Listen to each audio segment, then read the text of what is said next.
despite feeling like, we should do another panic index, it's only been a week. So there's no reason to necessarily panic and do a panic index because it's supposed to be an index for panic, not an indication of panic. So we're going to save it until next Wednesday because we're just going to save it till next Wednesday and see where we're at a week from now. So Toronto fans, as much as you guys might be ready to be happy and panic at the same time, they beat Tampa, but they lost to Carolina and they lost Muzzin. We're just going to put that off. We're going to put that on the back burner for a while. We're going to talk about stats now and scoring races. Draisaitl is running away with it. 37 goals, 62 assists, 99 points. He's 1 point away from 100. Very, very close to 100 points for Draisaitl. Pastrnak, 45 goals, 43 assists, 88 points. He's had an amazing season. He really has.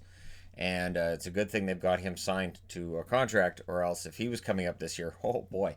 McDavid, 31 goals, 56 assists, 87 points. I don't think he's out of this race at all. I would give it a week. He'll be definitely ahead of Pastrnak. 3 weeks, I could see him catching Draisaitl, and I'm aware that points per game, Draisaitl is ahead of McDavid.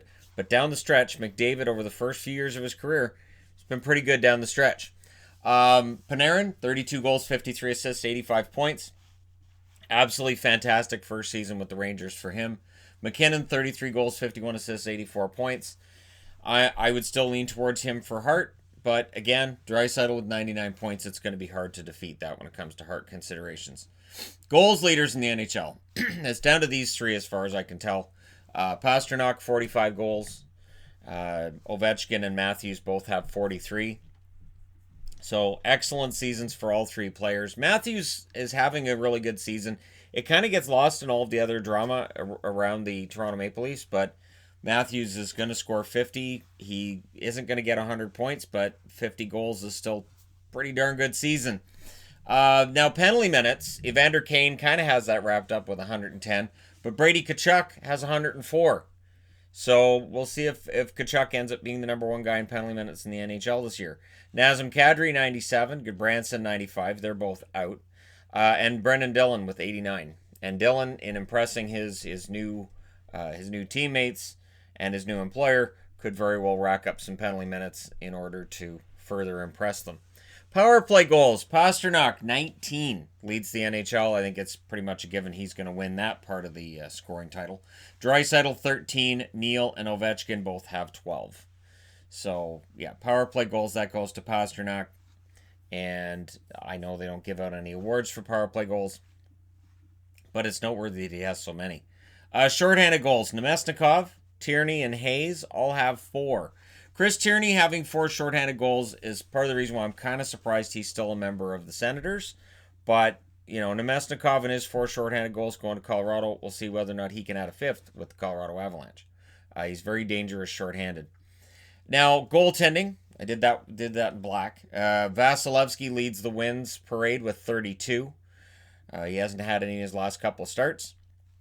Binnington has 28, or Winnington, as St. Louis Blues fans often call him. Hellebuck, Price, and Anderson all have 26 wins apiece. Now, regulation losses. We haven't looked at that so far this year, so let's take a look. John Gibson leads the league with 24. And then you've got Price, Quick, and Howard with 22. So Price is up there in wins. He's up there in losses because he plays a ton of games. Howard, of course, with the 22 regulation losses and only 2 wins this season. Hellebuck and Bernier both have 20. So Hellebuck's on both lists. Price is on both lists. They're both being worked quite a bit. Save percentage, your leader there, and I went with there are a couple of goalies in this list who haven't played very much. Shesterkin, 940 in his 10 games. Drieger has played 9 games, 932 save percentage. So your top 2 guys in the NHL, one with 10 games, one with 9. That is not enough games to officially be the leaders in save percentage. So your official leader in save percentage is Anton Hudobin, 931 save percentage. Darcy Kemper, 929 save percentage. And right now, Kemper kind of needs to actually increase that. The way Arizona's scoring's been going, he's going to need to have like a lot of shutouts down the stretch if they're going to get into the playoffs, and it gets dicey for them. Ice time among goaltenders. Carey Price, 3,202 minutes and 50 seconds. It's a lot of time on the ice. He's faced a lot of shots, too. Connor Hellebuck, 2,911 minutes and 25 seconds. Vasilevsky, 2,824 minutes and 24 seconds. John Gibson, 2,771 minutes. Okay, so Shadow knocks over the goal tracking board. I picked it up. It's not that bad. I haven't put all the magnets back on it from last night yet. Good. Ice time, Gibson with 2,771 is only 10 minutes above Anderson. Freddie Anderson, 2,761 minutes, 43 seconds. I know Carey Price is regarded as one of the best goaltenders in the league, but they overplay him. And it's something that it definitely affects their ability to make the playoffs. I would hope that this summer for Montreal and for Montreal fans' sakes, they go out and get a legit goaltender like a Yarrow Halak who can split time with Carey Price. Kincaid was not the answer. So we'll see if they find somebody this summer. They clearly don't have that faith in Lindgren to play that amount of games. And they need that. So we'll see what they do. Rookies. So anytime I do these videos, rookies comes up if I don't mention them. So rookie scoring. Quinn Hughes, 8 goals, 42 assists, 50 points. He is your leading scoring rookie. He has a good chance at the Calder Trophy right now. Calder Trophy is going to be very, very interesting because as it stands right now, you can make an argument for Hughes. You can make an argument for Makar. And yes, you can make an argument for Olofsson should he continue to perform really well for Buffalo down the stretch. Makar, 12 goals, 33 assists, 45 points for the Avalanche. Kubalik, 26 goals, 14 assists, 40 points. And Chicago fans will say, hey, if he scores 30, 35 goals, he has to be in there too. And I agree. And so it's going to be an interesting Calder Trophy year for sure. Olofsson, 19 goals, 21 assists, 40 points. But as I said, he's played less games. Suzuki, 13 goals, 27 assists, 40 points. Nick Suzuki's come on really strong lately for the Montreal Canadiens. Looking like a keeper, that guy. Power play points, Quinn Hughes leads there with 3 goals and 20 assists. Olofsson, of course, this was a big part of his career at the start, was that I think it was his first 8 or 9 goals were all power play. He has 11 goals, 6 assists, 17 points on the power play. Makar, 4 goals, 13 assists for 17 points.